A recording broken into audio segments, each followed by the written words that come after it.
Hola a todos. En este video les mostraré cómo hacer las conexiones eléctricas del interfón Intec. A continuación, veremos paso a paso cada una de las conexiones. Aquí vamos a conectar el borne BR con un borne del botón en el frente de calle. El segundo paso será colocar la clavija a lo que viene siendo la fuente. No hay que energizar aún. Los bornes de la fuente de 16 voltios de corriente alterna, menos y demás, esos se conectarán de la siguiente forma. El 16 voltios de corriente alterna lo conectaremos al borne de C en el frente de calle. El menos lo conectaremos con menos y el borne de más de la fuente va a ir al borne de B en el frente de calle. Hasta este punto ya solo nos falta conectar el teléfono.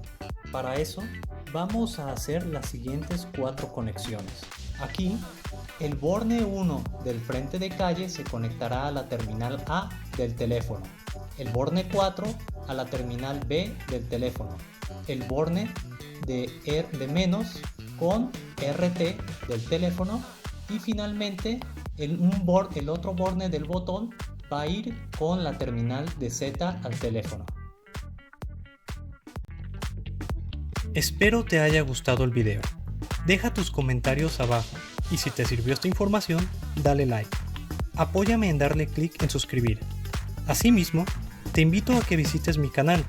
Tal vez alguno de mis videos pueda servirte de ayuda. Así que dale like, pregunta, comenta y hasta la próxima.